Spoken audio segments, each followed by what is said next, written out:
Pernah nggak lo kepikiran, gimana jadinya kalau dua orang paling berpengaruh di dunia, yang satu ninggalin istana buat nyari kedamaian, yang satu ninggalin gua buat nyelamatin dunia, ketemu dan ngobrol? Buddha Gautama dan Nabi Muhammad, dua tokoh besar, dua arah jalan hidup, sama-sama bicara soal damai, tapi damai yang mereka maksud ternyata beda banget. Jadi lo semua kudu nonton ini sampai habis, biar nggak gagal paham kenapa dua jalan menuju damai bisa berujung ke dua dunia yang sama sekali berbeda. Jangan skip, nanti lo malah mikir semuanya sama padahal arahnya kebalik. Oke, kita mulai perlahan ya. Jadi gini, banyak orang bilang semua guru spiritual ujungnya sama. Semua ngajarin kebaikan, semua nyari kedamaian. Tapi kalau lo gali lebih dalam, ternyata nggak sesederhana itu. Kamu pernah dengar Buddha Gautama? Bagi yang belum tahu, aku kenalin profilnya, nama aslinya, Siddhartha Gautama. Ia adalah seorang pangeran dari India kuno yang akhirnya dikenal sebagai Buddha, artinya yang tercerahkan. Dia bukan dewa, tapi manusia biasa yang lewat perjalanan batinnya menemukan jalan menuju pencerahan. Dan dari sanalah lahir ajaran Budaisme. Sementara di sisi lain ada Nabi Muhammad, utusan terakhir yang membawa wahyu langsung dari Tuhan. Dua nama besar, dua jalan hidup, dua cara memandang dunia yang kelihatannya mirip, tapi arahnya beda banget.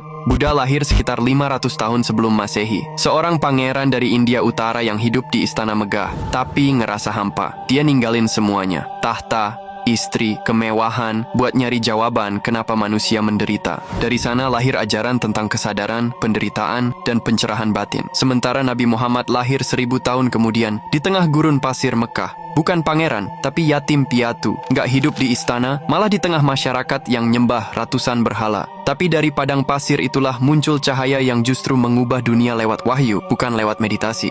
Buddha bilang penderitaan datang karena keinginan. Jadi untuk bebas, lo harus mematikan keinginan itu. Sedangkan Muhammad ngajarin, keinginan itu nggak perlu dimatikan, cukup dikendalikan lewat iman dan aturan ilahi. Beda tipis di permukaan, tapi maknanya jauh banget.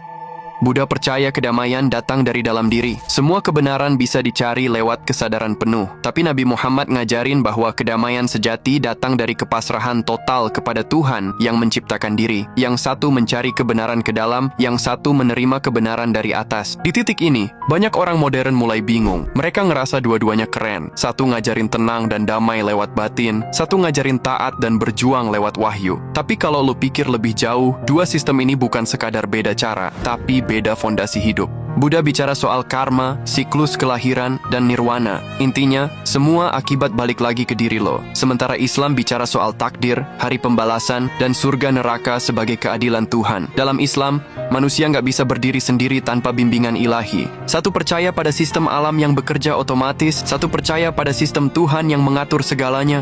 Buddha fokus pada hukum sebab akibat, sementara Muhammad membawa pesan tentang kehendak dan kasih sayang Sang Pencipta. Jadi, dua-duanya bicara tentang keteraturan, tapi dari sudut yang berbeda. Menariknya, dua-duanya muncul di masa yang mirip, saat manusia lagi kehilangan arah. Zaman Buddha, India dikuasai ritual kosong dan kasta. Zaman Muhammad, Arab tenggelam dalam penyembahan berhala dan perang suku. Dua-duanya lahir buat ngasih arah, tapi gaya jalannya beda banget. Buddha ngajarin buat melepaskan dunia, biar pikiran tenang dan nggak nempel sama apapun. Muhammad ngajarin buat menata dunia, biar hidup punya arah dan makna. Yang satu ngajak keluar dari kekacauan batin, yang satu ngajak memperbaiki kekacauan sosial. Itu bedanya. Kalau lo pikir keduanya ngajarin damai, iya, tapi definisi damai mereka beda konteks. Dalam Budaisme, damai artinya bebas dari keinginan. Dalam Islam, damai artinya tunduk pada kebenaran yang datang dari Tuhan. Dua-duanya nyari ketenangan, cuma jalannya beda arah. Makanya, kalau Buddha mencari diam dalam hening, Nabi Muhammad justru menemukan damai di tengah perjuangan. Tapi bentar dulu, lu kira ceritanya udah kelar? Belum bro, justru bagian paling gila dari kisah dua tokoh ini belum gua buka. Karena kalau lu kira mereka cuma beda cara pandang, lu salah besar. Ada satu hal yang mereka sama-sama lawan, tapi caranya bikin kepala lu muter. Tonton di part 2 ya.